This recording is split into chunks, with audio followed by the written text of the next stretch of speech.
안녕하십니까. 계율과 함께하는 행복한 하루, 저는 투게더에서 여러분들과 함께 불교의 계율에 대해 이야기 나누고 있는 법장이라고 합니다. 만나서 다시 뵙게 되어 반갑습니다. 저희 투게더 방송하면서 이 계율에 대해 이야기도 하지만 불교에 대한 이야기도 또 많이 다루고 있습니다. 불교를 신앙한다, 그리고 또는 사찰을 찾아와 기도를 한다, 다양한 것들을 수행이라고 우리는 부르면서 그 수행이 우리의 삶을 더 빛나게 해주고, 그 수행을 통해 불교는 궁극적으로 이제 깨달음 또는 우리 제가에서는 행복을 추구한다라는 것들이 있는데, 불교에서 이러한 것들을 추구해가는 모습이 어떠한 삶을 살아가게 해주는지, 또 우리에게 어떠한 인생을 주는지에 대한 것들이 수많은 경전과 부처님의 말씀 속에 등장을 하고 있습니다. 그래서 오늘 우리 투게더 꿈꾸는 인생이라고 해서 이 꿈과 인생이라고 하는 것이 우리의 삶 속에서 얼마나 중요한 것인가에 대해서 이야기해 보려고 합니다. 꿈꾸는 인생이라고 하니까 이 잘 해석하셔야 됩니다. 그냥 꿈만 꾸는 인생인 건가? 또는 그냥 무언가를 바라기만 하는 인생인 건가? 그 뜻이 아닙니다. 불교에서 말하는 꿈꾸는 인생이라고 하는 건 내가 그것을 하겠다, 되겠다 라는 서원이죠. 불교에서는 우리 소원이라고도 말하고 또는 희망이라고도 말할 겁니다. 그것을 명확하게 인지하고 그것을 정확하게 알아서 그 방향으로 나아가는 삶, 즉 인생의 완성을 추구한다 라는 것을 말하는 것입니다. 그래서 오늘 우리 함께 다루려고 하는 계율은 불발원계라는 계율이 불교에 있습니다. 이게 무슨 뜻이냐면 서원을 세우지 않으면 안 된다. 즉 삶을 살아가면서 있어서 바라는 것, 꿈, 희망, 소원, 서원 다 맞는 표현입니다. 우리 오늘은 서원이라는 불교식 표현을 쓸 텐데 그것이 없으면 안 된다라는 것을 이야기하는 계율입니다. 즉 인생이 꿈을 만드는 것이 아니라 꿈이 인생을 만드는 것이다 라는 것을 이야기하려고 합니다. 제가 최근에 아주 좋아하는 구절인데 이거 저희 방송 끝에 또 누가 말했는지에 대해서 이야기를 나눌 테니까 한번 좀 보도록 하겠습니다. 즉 인생이 꿈을 만드는 것이 아니다 라는 이야기는 무슨 말인가 하면, 인생이라고 하는 우리의 삶이라고 하는 건 하나의 틀 속에 들어 있습니다. 즉 무엇을 하든 간에 지금의 내 삶이 그 틀인 겁니다. 그럼 그 틀 안에서 꿈을 꾼다라는 건 그 틀을 벗어날 수 없다라는 것을 이야기하는 겁니다. 반대로 꿈이 인생을 만드는 것이다 라고 하는 건 그 틀이 아닌 꿈이라고 하는 것, 서원이라고 하는 건 보다 나은 것을 항상 바라는 것이죠. 저는 과거에 좀 많이 아팠던 적이 있습니다. 정말 놀라실 거예요. 저희 방송 보시면서 저 스님 되게 좀 씩씩하다라는 생각해 주셨으면 너무 감사할 텐데, 저는 좀 많이 아파서 큰 수술을 마친 지가 얼마 되지 않았었습니다. 그때 간절히 바랬던 건 이 수술이 잘 됐으면 좋겠다. 즉 살기라도 했으면 좋겠다라는 생각을 하게 됩니다. 근데 지금은 너무 건강하죠. 그리고 긍정적이고 목소리도 너무 크죠. 여러분이 들으시기에도. 말은 원래 조금 빠르니까 제가 방송 때도 항상 이해해 주십시오라고 말씀드리긴 하는데, 그만큼 좀 더 나은 것, 그게 건강이 될지 또는 모습이 될지 또는 사업이 될지 재산이 될지 명예가 될지 또 나아가 취직이 될지 사소로운 거 하나도 상관없습니다. 그것들이 지금보다 조금 나은 걸 바라기 때문에 내 틀 바깥을 가게끔 하는 것이죠. 그래서 인생이라고 하는 틀을 더 확장시키고 아직 가보지 않은 것, 못 해본 곳으로 더 다가갈 수 있게끔 해준다라는 뜻에서 인생이 꿈을 만드는 것이 아니라 꿈이 인생을 만든다라고 하는 자신의 틀 안에서 나를 가두지 말고 더 큰 곳, 더 넓은 곳으로 나아가야 된다라는 것을 이야기하는 게 바로 오늘 이야기 나눌 불발원계의 내용입니다. 그 내용 한번 살펴보시면 법망경 제35경계의 불발원계가 등장합니다. 너희 불자들이여 항상 모든 일에 서원을 일으키고 부모와 스승과 삼보에 효순해야 한다. 좋은 스승과 도방과 선지식 만나기를 발언하고 항상 자신에게 대승의 경률과 십발취, 십장양, 십금강, 십지를 가르쳐주고 이해하게 하여 여법하게 수행되기를 바라며 부처님의 계율을 굳게 지켜 차라리 목숨을 잃을지언정 한순간도 마음에서 떠나게 하지 않아야 한다. 만약 어떤 보살이든 이러한 서원을 일으키지 않는다면 경구죄를 범하느니라 라고 해서 불발언계를 설명하고 있습니다. 내용 다시 좀 살펴보시면 항상 모든 일에 서원을 일으키고 무엇을 하던 간에 매 순간순간 내가 무엇을 위해 살아가고 어떠한 목적으로 지금을 보내고 있는지에 대한 걸 명확하게 알아야 한다는 것이죠. 우리 투게더 지난 시간에 허작무의계라는 것을 배웠습니다. 허망하게 무언가를 하지 마라. 시간을 허비하지 말아라. 라고 하는 것도 바로 이 불발언계의 내용과 일맥상통하는 것이고 불교가 매 순간 우리가 살아간다는 것이 얼마나 고귀하고 중요한 것인가에 대해서 말하는 것을 알 수 있습니다. 그래서 매 순간 지금보다 더 나아져야 되고 그 더 나은 모습에서 자신을 발견하고 다른 사람들과 더 행복함을 추구해야 한다는 것이죠. 그렇기 때문에 부모와 스승과 삼보에 효순해야 한다라고 이야기를 하는 겁니다.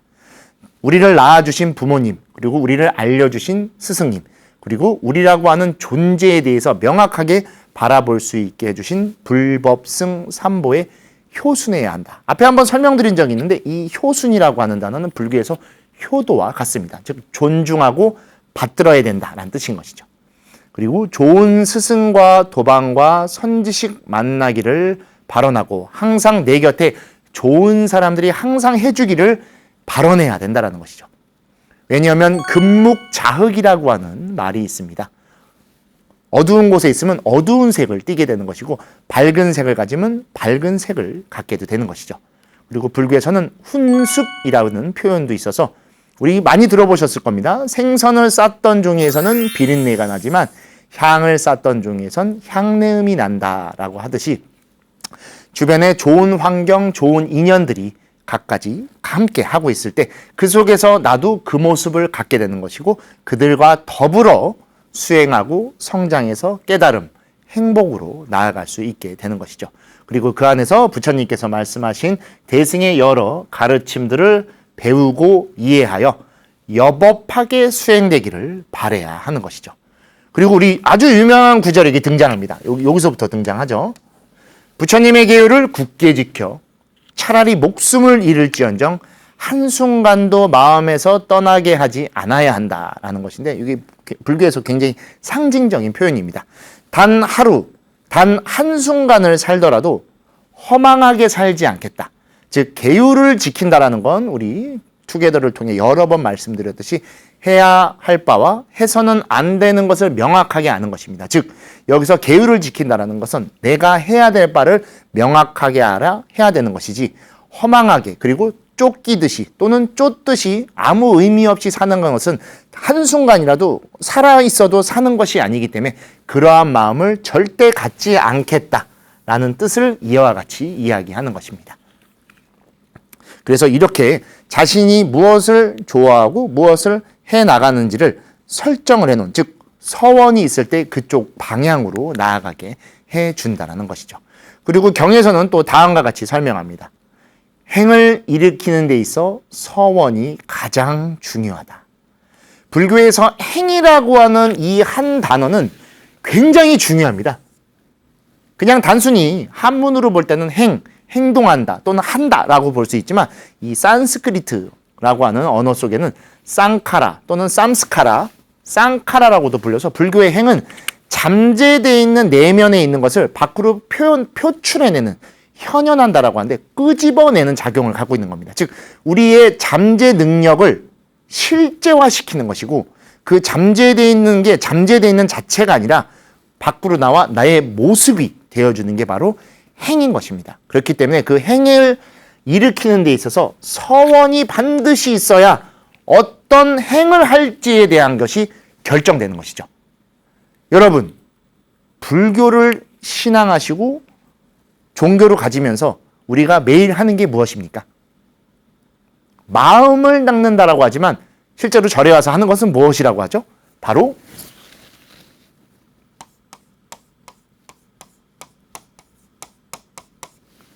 수행한다고 합니다. 행을 닦는 겁니다. 우리 수심이라는 표현도 있습니다. 우리 모구자의 수심결이라고 하는 이 책을 통해서 이 수심이라는 표현도 있지만 여러분들이 들어보셨을 땐 대부분 불교에서는 불도수행, 수행한다라는 이야기를 들으셨을 겁니다. 바로 이 삼스카라, 쌍카라라고 하는 행을 닦아내는 겁니다. 그렇기 때문에 무엇이든지 될 수 있고 불교에서는 궁극적으로 모든 존재가 부처도 될 수 있다라고 하는 겁니다. 부처가 될 수 있는 잠재 능력을 우리는 이미 가지고 있죠. 불교에서 그거를 열애장 또는 불성이라고 부릅니다. 내재되어 있고 가려져 있습니다. 업에, 번뇌에 의해서. 그것을 발견하고 거듭 수행해 나가면서 또는 거울을 닦듯이 점차해서 그 밝은 모습을 끄집어내서 우리도 부처님과 같이 살아갈 수 있고 불보살의 실천을 해나갈 수 있다라는 것이 바로 불교에서 수행, 이 행을 닦는다라는 것입니다. 그리고 그때 이 행을 닦음에 있어서 무엇을 할지가 가장 중요한 것이어서 우리 모든 법회의 시작을 삼귀의로 시작하지만 끝날 때 무엇을 하시죠? 사홍서원이라는 것을 합니다. 그래서 그 사홍서원은 두루 네 가지의 보살이 지녀야 하는 두루 지닌 서원이다라는 뜻입니다. 그래서 그 안에서 내가 아직 명확한 서원은 없지만 이 네 가지만큼은 확실하게 지켜서 불교인 또는 보살로서의 삶을 살아가겠다라는 것을 약속하는 것이죠. 즉 목적지가 정해야 그 길에 올라갈 수 있고 그 방향으로 나아갈 수 있는 것이죠. 우리 운전하실 때 그냥 차 끌고 나가서 드라이브하는 경우도 있지만 그냥 드라이브하는 일은 거의 없으실 겁니다. 그냥 차 타고 우리 어디 공원이라도 가볼까 해서 그냥 운전해서 가는 겁니다. 근데 그 공원이라고 하는 목적지가 설정되어 있는 것이죠. 심지어 요새는 내비게이션이 있어서 정확하게 찍고 그 길을 가려고 하죠. 심지어 최단 거리로 더 빠르게. 그와 똑같습니다. 삶도 긴 길을 가는 하나의 여정입니다. 그 여정에 있어서 어떤 고속도로를 올라갈지, 어디로 빠질지, 어떤 국도를 타고 갈지 누구도 모릅니다. 어떻게 변화할지도 모르고 시시각각 도로 사정이 바뀌는데 그 목적지가 없다라고 하면 계속 다른 데를 빙빙 돌다가 다른 곳에 도착할 수도 있습니다. 하지만 목적지가 명확하게 있다라고 하면 설사 빙빙 돌아가고 다시 되돌아가는 일이 있을지언정 어찌어찌해서 그 목적지에 반드시 갈 수 있게 됩니다. 왜? 그 방향을 알고 있기 때문입니다. 동쪽 방향에 내가 가려고 하는 곳이 있다는 걸 알면은 설사 지금 내가 북쪽을 달려가고 있다 하더라도 언젠가 핸들을 다시 동쪽 방향으로 나아가게 할 수 있기 때문인 것이죠. 그렇기 때문에 이 서원은 그 길을 가는 목적지와 같기 때문에 이처럼 여러분들께 설명을 드리고 있는 것입니다. 그리고 아까 법망경의 내용에도 잠깐 나와 있듯이 서원에 네 가지의 특징이 있습니다. 첫 번째, 훌륭한 스승을 만날 것. 둘째, 항상 나에게 가르쳐 줄 것. 셋째, 이해하게 해줄 것.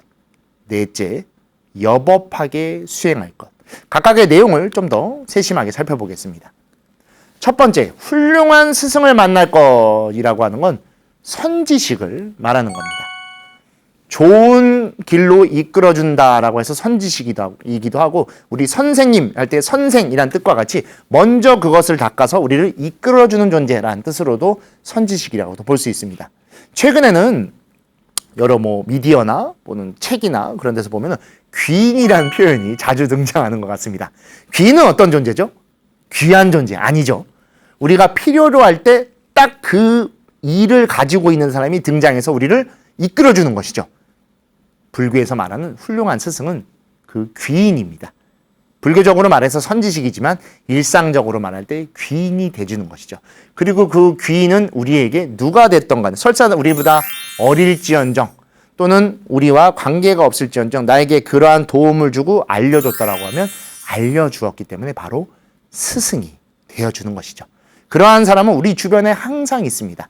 불교의 관세음보살이라고 하는 보살님이 계시듯이 항상 우리의 소리를 듣고 우리 곁에 존재하시는 분이죠.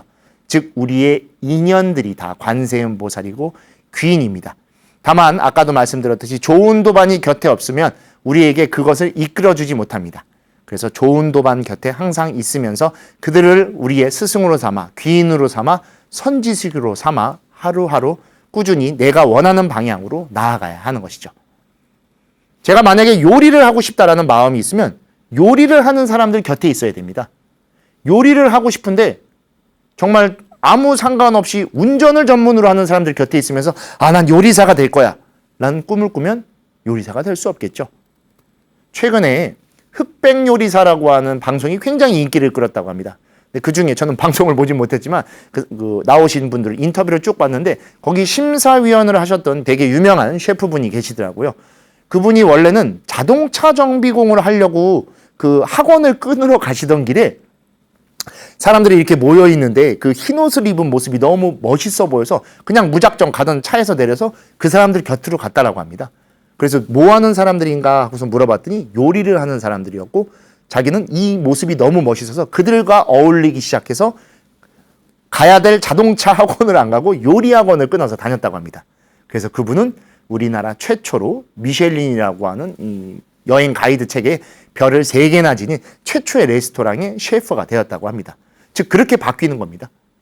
누구를 어떻게 만날지 모르고 어떠한 인연이 내 주변에 펼쳐질지 모릅니다. 아마 그 셰프에게는 그 찻장 밖으로 보였던 그 사람들이 관세음보살의 무리였을 것입니다. 되돌아봤을 때. 그리고 그 중간중간 그를 다시 이끌어준 정말 귀인들이 등장하더라고요. 나중에 한번 찾아보십시오. 정말 우연치 않게 찾아왔던 손님이 다른 더 유명한 레스토랑의 사장님, 셰프여갖고 그분을 스카웃해서 또 요리의 길로 이끌어주시는 그런 분들이 항상 생기죠. 그렇게 해서 스승을 만나게 되는 것이죠. 그리고 두 번째, 항상 나에게 가르쳐 줄 것. 이것은 도반, 즉 친구를 말하는 겁니다. 가르쳐 준다는 게 위에서 아래로 배운다라는 입장을 많이 생각하는데 그 뜻이 아닙니다. 항상 곁에서 내가 실수를 하거나 잘못된 것을 하려고 할 때 우리를 당겨주거나 잔소리해 주거나 알려주는 그 존재가 바로 우리에게 친구입니다. 불교에서는 그들을 도반이라고 해서 함께 도를 닦아 나가는 동반자 또는 우리 수행의 전부라고 부를 정도로 굉장히 귀중한 존재인 것이죠. 그 도반은 우리가 좋은 일을 한다라고만 해서 곁에 있는 것이 아닙니다. 설사 힘들 때도 우리를 의지해주고 우리가 정말로 아프거나 어려움에 처해 있을 때 누구보다 먼저 달려와 우리 곁을 지켜주는 존재, 그들이 바로 도반인 것이죠. 그리고 그런 존재는 나를 더 잘 알고 나보다도 나를 더 잘 알지도 모릅니다. 즉 그래서 나를 더 이해하게 해주는 존재, 같은 길을 가는 존재가 되어줄 것이죠. 즉 귀인, 도반, 같은 길을 가는 존재들은 다 하나의 존재인 겁니다.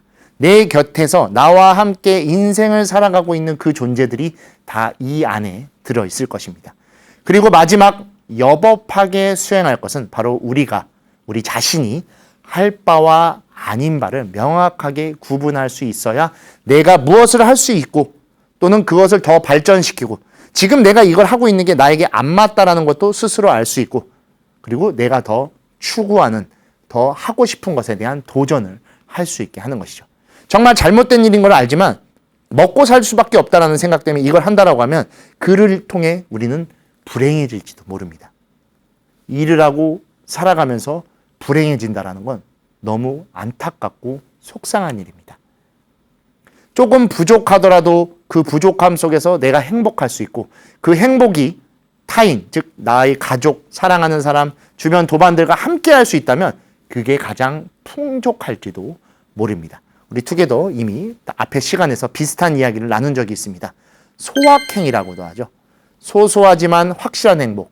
우리에게 행복은 거대한 무언가, 대단한 물질적인 것이 아닙니다. 내가 지금 누군가와 소통하고 사랑하고 행복하다라고 있을 때 진짜 행복한 것이죠. 그게 바로 여법하게 수행하는 것입니다. 여법은 법답다라는 뜻입니다.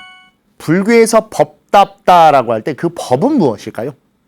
신통력, 특수한 힘, 예지력 아닙니다. 부처님이 깨달으신 법이라고 하는 것은 명확하게 존재하죠. 바로 연기법입니다. 이것이 있고 저것이 함께 있는, 이것이 멸하면 저것이 멸하고 이것이 일어나기 때문에 저것이 일어난다라는 그 관계성입니다. 내가 이것을 한다라고 하면은 저것이 저렇게 생겨나는 것이죠.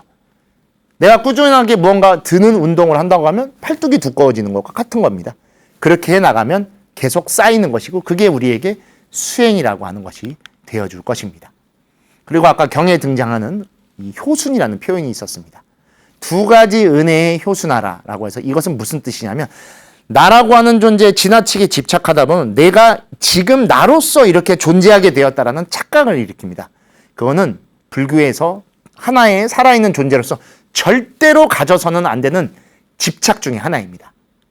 바로 두 가지의 큰 은혜를 받아 우리는 항상 존재하게 되니, 첫 번째, 지금 살아있는 이 몸, 생신을 길러주신 은혜인 부모님이 계십니다. 부모님이 계시기 때문에 우리는 태어나게 됐고, 설사 어떠한 집안, 어떠한 형편일지 모르겠지만 우리가 태어났기 때문에 무엇이든지 할 수 있습니다. 태어남을 탓한다라고 하면은 불교에서 가장 타부시했던 바로 베다의 카스트와 같은 것입니다. 인과라는 것을 이용해서 절대로 바뀌지 않는 업, 그걸 번뇌라고 해서 신분제도를 만들어버린 것이죠. 그리고 그 태어남을 탓하게 만드는 겁니다. 불교에는 어디에도 그런 것이 들어있지 않습니다. 수타니파타에도 등장하듯이 생에 의해 바라문과 천한 존재가 되는 것이 아니라 지금 나의 그 행에 의해 바라문도 될 것이고 그 행에 의해 천한 사람도 된다라고 합니다. 태어나게 해주신 그 부모님의 은혜는 이루 말할 수 없습니다. 그리고 태어났기 때문에 그 이후부터 벌어지는 모든 행은 바로 우리에게 달려있는 것이죠. 책임이 만약에 있다라고 하면 그 책임도 나의 것이고, 그리고 내가 무언가를 해나감에 있어서 계속 그 행을 바라보게 하는 것이죠. 그리고 부모님은 우리를 매 순간 언제나 편히 되어주시고 우리를 도와주십니다. 그것을 절대로 탓하거나 함부로 하거나 가벼이 여겨서는 안 되는 것이죠. 왜냐하면 우리도 또 누군가의 부모님이 될 것이고 또 누군가의 스승이 될 것이기 때문입니다.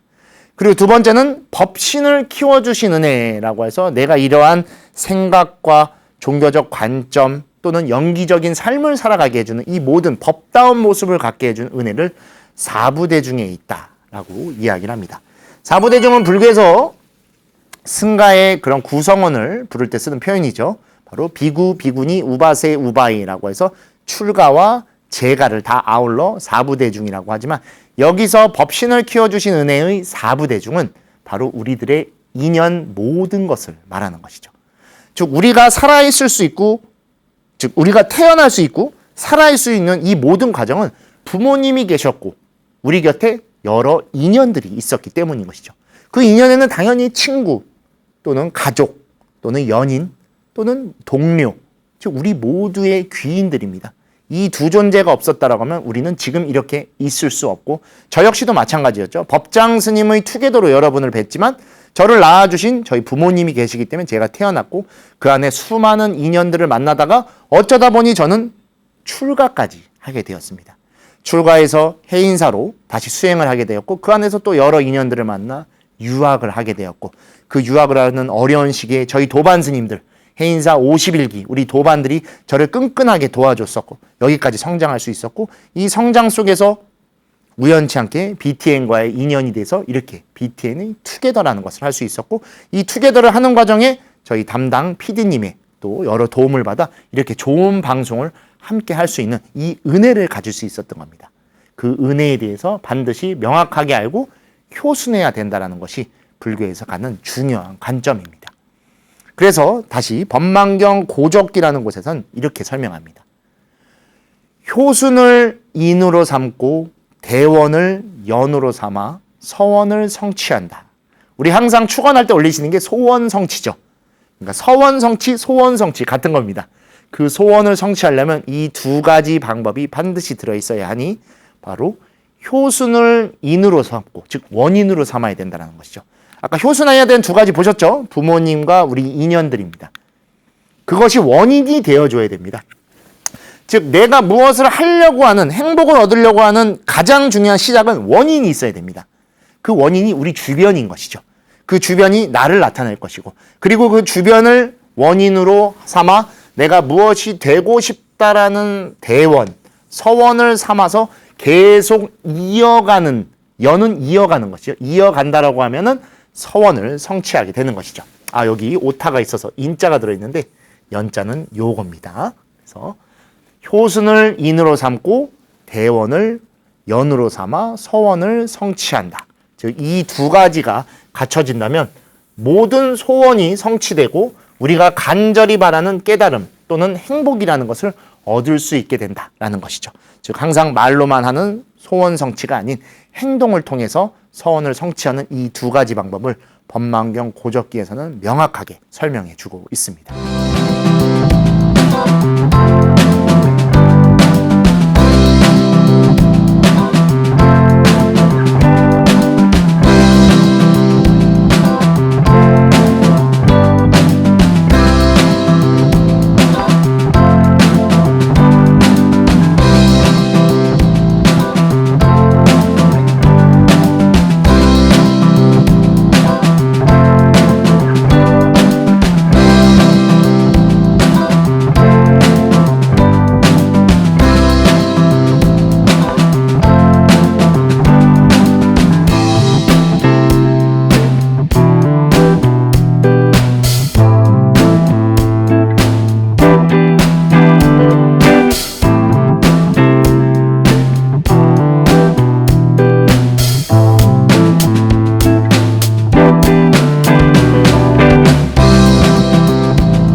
즉 이러한 것들은 바라던 일을 행하며 행복한 인연들과 즐거운 시간을 함께 보내며 만들어가는 삶을 이야기하는 겁니다. 그토록 바라던 일이 있으면 그것을 향해서 계속 가야 됩니다. 그것을 완성할 수는 없습니다. 우리는 완성을 바라보면서 살아가고 하지만 삶 속의 완성이라는 것은 단 한 가지도 존재할 수 없습니다. 완성을 추구해 가면서 살아가는 것이죠. 그리고 그것에 도달하기 위해 하루하루를 계속 살아가는 것이죠. 즉 그래서 바라던 일을 행한다라는 건 그 방향으로 계속 나아가는 것이고 그 안에는 여러 인연들과 공존할 겁니다. 그렇게 중요한 인연들, 우리에게 귀인이 되는 인연들과 행복한 시간, 그 즐거운 시간을 함께 계속 보내준다면 이 자체가 바로 우리의 행복한 삶이 될 것이고 그렇게 해서 만들어가는 삶을 바라봐야 됩니다. 얻으려는 삶, 바뀌려는 삶은 어떤 것도 없습니다. 가끔씩 우리 인생을 확 바꾼다라고 하잖아요. 그런 건 존재하지 않죠. 복권을 꿈꾸면서 인생이 크게 바뀌었으면 좋겠다라고 하지만 복권이 잘 안 되시죠. 진짜 복권을 맞는 건 이렇게 하는 겁니다. 좋은 인연들이 여러분들에게 진짜 복권인 것이고 하루하루 내가 하는 일을 조금씩 해나간다는 게 복권을 조금씩 긁는 것일지도 모릅니다. 그리고 그 삶의 끝에 되돌아봤을 때 진짜 복권에 당첨됐다는 것을 알아볼 수 있을지도 모릅니다. 너무 쫓으려고 하고 한 번에 바꾸려고 하면 어떤 것도 얻을 수 없습니다. 하지만 내가 명확하게 무엇을 하고 싶은지에 대한 것을 인지하고 있고 그 방향으로 나아가기 위해 조금씩 행동한다면 미세하게 바뀔 겁니다. 그 미세한 변화는 훗날 시간을 갖고 봤었을 때 우리 선로가 일자로 쭉 이어져 있는 것 같지만 이 끝에서 살짝 틀어진 게 쭉 이어가면 그 끝에서는 변화의 폭이 점차 넓어지는 것과 같이 훨씬 더 넓게 바뀌어 나갈 것입니다. 그리고 이 바뀐 선로 위에서 우리는 계속 달려가다 보면 그 끝에 목적지에 도달하게 될지도 모릅니다. 즉 진정으로 이 쌈스카라를 실천하고 법을 성취하는 주인공이 되어야 됩니다. 우리는 때때로 인생을 영화에 비유합니다. 그리고 영화에 비유하면서 우리를 주인공이라고 표현하는데 이 주인공이 영화의 주연이기도 하지만 여러분 우리는 영화의 주연을 꿈꾸는 게 아닙니다. 주연은 당연히 영화의 주인공이겠지만 영화의 진짜 주인공은 누구일까요? 바로 그 영화를 제작하고 만든 감독입니다. 우리는 삶의 감독이 돼야지 삶의 주연이 되려고 하면 안 됩니다. 주연도 결국에는 그 감독의 스토리대로 움직이게 되는 것이고 그 감독이 요구하는 모습대로 만들어지게 됩니다. 주인공은 즉 우리의 삶을 여러분이 감독하고 만들어 가셔야 되는 겁니다. 그리고 그 안에서 여러분의 영화, 드라마 또는 무엇이 될지 모르겠지만 그것을 완성해야 하는 것입니다. 그럴 때 바로 그 완성이라고 하는 건 진짜 우리가 추구하는 무언가가 거대한 게 얻어지는 게 아니라 되돌아봤을 때 정말 행복했다 라는 그 생각을 갖는 것이죠. 그래서 진정으로 바른 행, 내가 하고 싶은 행을 실천하고 법을 성취하는 아까도 말씀드렸듯이 법이라고 하는 건 바로 연기입니다. 이것과 저것 또 나와 남이 이어져 있다는 그 관계성을 명확하게 안다라고 하면 우리의 삶은 바로 주인공의 삶이 될 겁니다. 그리고 이 주인공이라는 표현 요새는 그냥 일반적으로 아까 말씀드렸듯이 영화의 주인공이라고 해서 주연으로 표현하지만 불교 용어입니다. 우리 수처작주 입처계지라는 표현 많이 들어보셨을 겁니다. 또 임재록에도 보면 이 주인공아라고 하는 표현이 등장하는데 지금 행동하는 너 자신이 어떤 존재인가 라는 것을 명확하게 알아라는 뜻입니다. 우리 불바람기에서도 계속 말씀드리고 강조하고 있는 게 여러분이 하고 싶은 것을 명확하게 아셔야 됩니다 라고 말하는 게 그걸 아는 존재가 바로 주인공입니다. 내가 어느 방향으로 끌려가고 있는지 어디를 향해 내달리고 있는지를 모르고 살아간다면 마치 이 영화의 엔딩이 무엇인지 모르고 그냥 움직이고 있는 조연과도 같은 겁니다. 설사 주연이라고 할지언정 그 엔딩을 모릅니다. 엔딩은 감독이 쓰는 것이기 때문이죠. 즉 이 주인공이라는 표현 그리고 이 주인공은 바로 우리들, 여러분, 우리 자신이 되어져야지 되는 것이죠. 어떠한 틀 속에서 그 틀에서 내가 안락하고 편하다라고 하면 우리는 어느 순간 세장 속에 갇혀 있는 것일지도 모릅니다. 우리는 무엇이 될지 모르고 어떻게 살아갈지 누구도 예측할 수 없고 확정할 수 없습니다. 그게 있다라고 하면은 진짜로 창조주인 신이 있는 것일 겁니다. 불교엔 신이 없죠. 인과 연만이 존재를 합니다. 그래서 불교에는 창세기가 없습니다. 무시래라는 표현 속에서 끊임없는 인과 속에서 우리가 그렇게 살아가고 있다라는 표현과 같이 우리의 오늘이 어떠한 내일을 불러올지 절대로 알 수 없습니다. 그리고 어제의 우리도 오늘의 이 모습일지 또는 이 상태일지 누구도 예측하지 못했었습니다. 즉 항상 주인공에 대한 마음으로 여러분의 영화 속 감독으로서 하루하루를 계속 이끌어 나가야 됩니다. 아까 우리 투게더 초반에도 제가 말씀드렸듯이 인생이 꿈을 만드는 것이 아니라 꿈이 인생을 만드는 것이다 라는 말씀을 드렸는데, 이게 최근에 이제 미국에서 야구를 하는 오타니 쇼헤이라고 하는 선수가 이야기를 한 겁니다. 일본 선수긴 한데 진짜 지금은 위대한 선수가 되어 있습니다. 나이도 그렇게 많지 않은데 이 선수가 처음 데뷔할 때쯤 고등학생을 막 벗어날 때 제가 일본에 있어서 이 성장기를 쭉 살펴봤었는데 참 틀에 갇혀있지 않은 그 모습이 너무 대단한 것 같아서 여러분들께 좀 소개하기 위해서 오늘 좀 준비를 해봤습니다. 오타니 쇼헤이는 일단 집이 기본적으로 불교, 일본은 불교 신자가 워낙 많기 때문에 기본적으로 불교적 사상이 있다 보니 이 개념도 불교적 개념으로 좀 많이 반영이 된 것인데, 자신의 인생이라고 하는 야구 선수의 인생이라는 곳 안에서 꿈을 꾸지 않습니다. 그냥 자신이 해나가는 것이 그 모습 속에서 내 인생이 만들어진다는 생각을 항상 가지고 있죠. 그러다 보니까 지금 내가 조금 힘들고 남보다 좀 지쳐지거나 조금 못하는 것이 있을지언정 그게 내 인생은 아니라는 것이죠. 지금 이 순간을 또 더 나아지게 나갈 것이고 그 나아진 곳이 내 꿈으로 될 것이고 그 꿈이 실천된 곳에서 인생이 만들어진다라고 항상 이야기를 하는, 정말 젊은 선수임에도 불구하고 대단한 좀 생각을 가진 것 같습니다. 아, 이런 선수가 세상에 있다는 건 정말 많은 사람에게 희망을 준다. 누구라도 정말 이 사람보다 못할 수는 없지만 이 사람이 이렇게 도전했다라는 게 우리에게 얼마나 큰 힘을 줄 수 있는가라는 것을 가진 선수가 한 명 있습니다. 바로 짐 에보트라고 하는 선수입니다. 유니폼 보시면 뭐 NY라고 써있는데 뉴욕 양키스라고 하는 뭐 전 세계 야구 팀 중에 가장 인기가 많고 대단한 팀이죠. 근데 그곳에 선발 투수였던 선수였는데 보시면 왼손이 없습니다. 왼손이 잘려나가갖고 아예 손가락 자체도 없는 그냥 왼손이 없는 선수입니다. 근데 이 선수의 포지션은 투수입니다. 왼손이 없는데 손으로 공을 던지는 선수였었습니다. 지금은 오른손에 글러브를 끼고 있지만 너무 야구 선수가 되고 싶은 갈망이 있어서 이 글러브를 왼손 없는 손에다가 움켜쥐고서는 던지는 본인만의 기술을 개발해서 전 세계에서 가장 인기 있는 팀의 투수가 되었고 가장 위대한 기록이라고 하는 노히트 노런, 누구도 이 선수의 그 한 경기에서 공을 치지 못한 엄청난 기록을 만들게 되고 그때 인터뷰를 합니다. 아니 장애인임에도 불구하고, 장애인이면 우리는 장애인 야구단을 가야 된다고 생각하죠. 근데 여러분, 장애인이라는 표현은 굉장히 폄하 표현이기도 합니다. 몸이 불편한 분인데 우리가 일반인이라는 표현과 상대하기 위해 장애인이라는 표현을 쓰는 것이죠. 입장이 바뀐다면 굉장히 불편한 표현이 될 겁니다.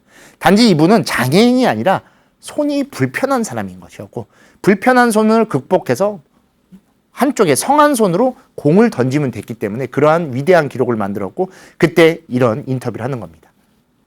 꿈이 있으면 됩니다. 나는 왼손이 없는데 전혀 신경 쓰지 않습니다. 그리고 인터뷰 뒤에 또 하나의 이야기가 있습니다. 사람들은 제 왼손만 보지만 저는 항상 꿈만 바라봅니다.